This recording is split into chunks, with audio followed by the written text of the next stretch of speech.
I want to take you back for just a moment to 2001. Republicans had just stolen the U.S. presidency, taking office against the will of U.S. voters in the 2000 election. And as a member of Congress, I investigated that. I was the only member of Congress to do so. After that, the big issue of 2001 was the Durban World Conference Against Racism. I headed the Congressional Black Caucus Task Force and went head-to-head and toe-to-toe with the pro-Israel lobby that was determined to have the U.S. boycott the conference so that Zionists wouldn't have to defend their practices against the Palestinians. So they did everything in their considerable power to win the argument. But it was such a bad argument. And I was just as determined to have the U.S. participate in the conference. And so they lost. And I went to Durban, and I took 5 members of the Congressional Black Caucus there with me. I had commissioned an investigation into murders of members of the Black Panther Party that had occurred as a result of a U.S. government program that targeted individuals because of their political beliefs. I hand-delivered that investigation to Mary Robinson, who was the High Commissioner for Human Rights at the UN at the time. I was particularly outraged about Durban because I was expected to give up the opportunity to discuss my grievances so they could avoid having a discussion about Zionism. So indigenous people from all over the planet being robbed of their sacred lands and even their right to life were not seen to be as important part of a conversation. Africans still stinging from the loss of millions of individuals snatched from the continent in the massive transatlantic slave trade were to remain mute about how that crime against humanity affected them. Blacks in the diaspora, quiet about the indignities suffered on a daily basis. We were supposed to just forget our pain and suffer in silence because the Zionists didn't want us to talk about Palestine. To be honest, I didn't even know what a Zionist was. All I knew was that I had been asked to sign a pledge for Israel when I first became a candidate for Congress. And after refusing to do so, my congressional career became trench warfare, hand-to-hand combat, just to remain in the Congress. Ever since my refusal to sign that pledge for Israel, the pro-Israel lobby let me know that my political neck was in the hangman's noose. It was the pro-Israel lobby that decided to tighten that noose when I questioned the Bush administration's actions on and after 9/11. I asked the question then, what did the administration know and when did it know it about the tragic events of September 11th? I was in Washington that day and experienced the most chaotic and confusing day of my life. But my gut told me that this was nothing new. I was experiencing what I had read about so many times before. I figuratively stepped outside of myself and watched as we members of Congress gathered on the Capitol steps. I was a critical observer at the members-only briefings, and I noticed everything. When I traveled to Europe and England, I encouraged citizen investigations of 9/11, and I learned that to question 9/11 was to be labeled an anti-Semite. Even more bizarre, those who questioned the tragedy were equated with Holocaust deniers, and I wondered why. By demanding an independent investigation of what happened on September 11th, I became a political pariah. I was vilified in the press, and the noose tightened around my district. The pro-Israel lobby found someone to run against me, gave her over $1 million for her campaign, and then managed to make the election turn out the wrong way for me. Needless to say, I know now what a Zionist is. I wanted to take you back to those days because I think it's important for us as people of color to understand where we were in the heady days of Durban. Europe abandoned the U.S. position and admitted that the transatlantic slave trade was a crime against humanity. I met indigenous people from Latin America, from Peru, Ecuador, Black people from Brazil and Colombia, First Nations people from all over North America, and we were making our way together. And then, on the morning of September 11, 2001, the World Trade Center towers came falling down. The topic of conversation immediately changed, and today humanity is on the brink. We lost a lot that day. A new level of criminality and immorality has been breached. Whole societies are being wiped off the map, while a sitting president of the United States openly advocates targeted assassination of U.S. citizens on U.S. soil. State crimes against democracy in the name of democracy have become the norm. And as with colonialism and neocolonialism, even our identity has become so warped, we don't know who we are or what we should stand for, and so we are misled, acting on behalf of someone else's agenda, even to our own ultimate demise. All of this is the progeny of 11 September 2001. So what really happened on 11th of September? Much more than I can say within my short time today. But the people all over the world hunger for the truth and refuse to let the lies stand. We need to know more. I'm saddened when I hear people say they are afraid. Afraid of what? Knowing that your government has been hijacked and that those in charge will lie to you? Such knowledge should actually set us free to do what we must to maintain our own dignity.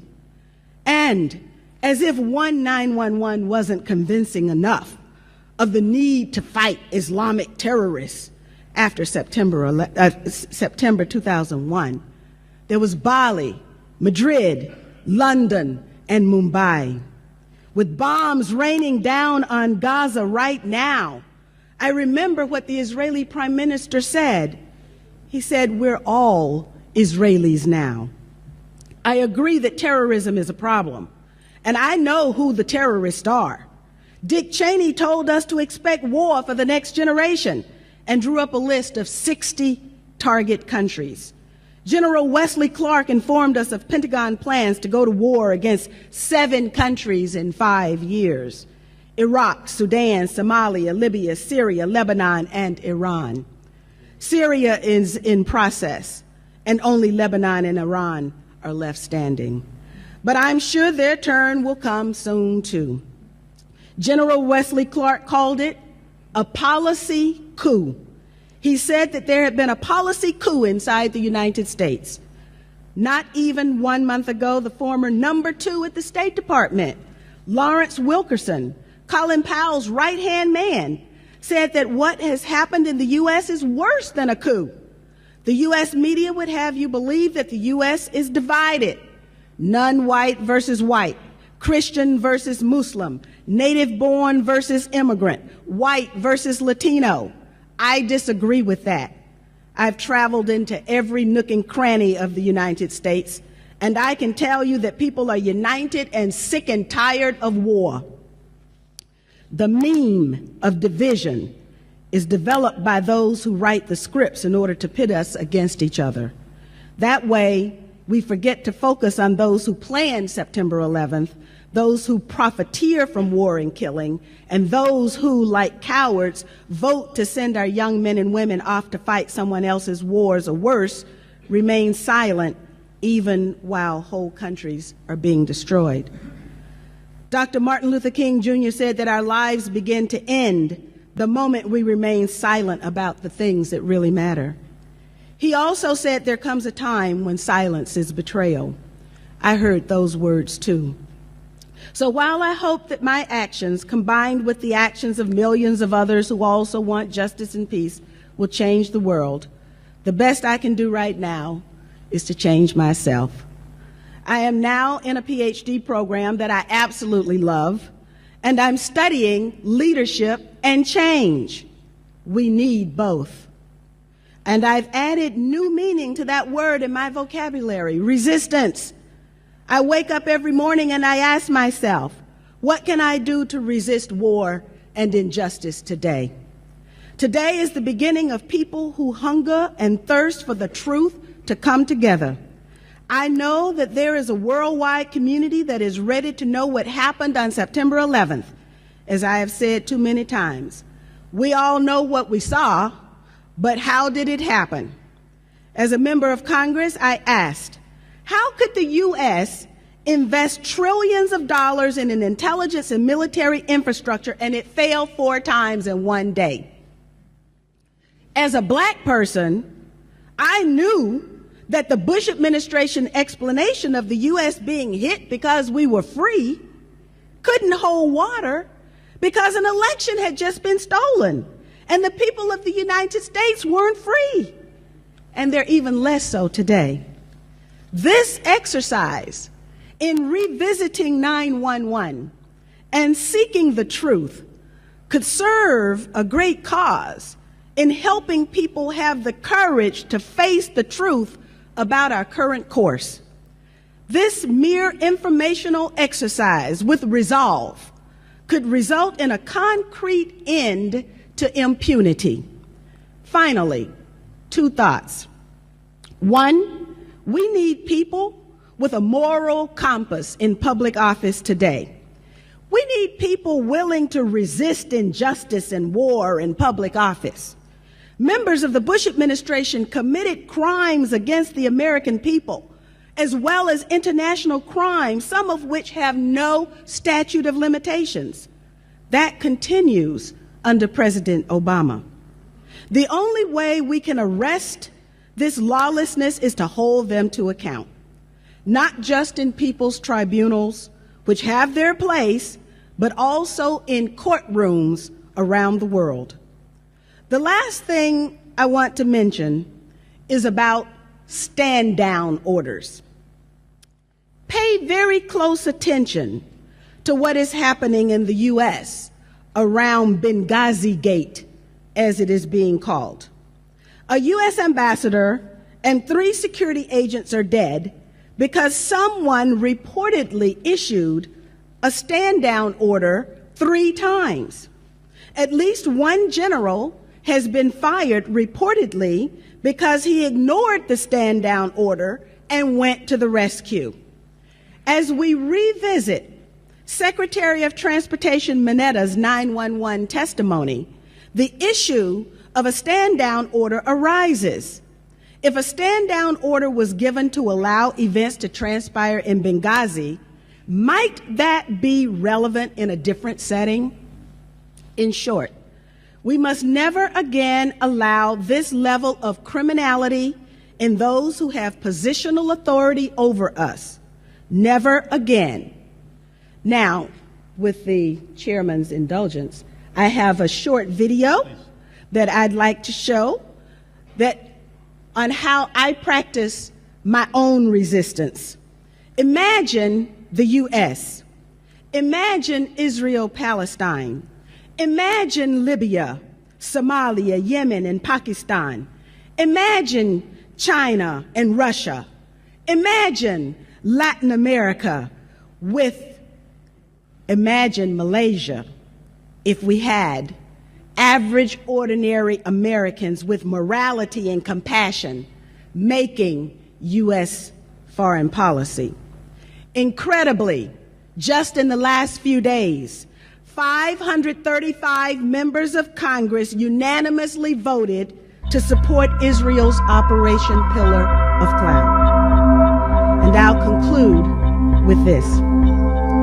Bobby Kennedy, who almost became President of the United States, but assassin's bullets cut him down instead, said, "Some men see things as they are and say, why? I dream things that never were and say, why not?"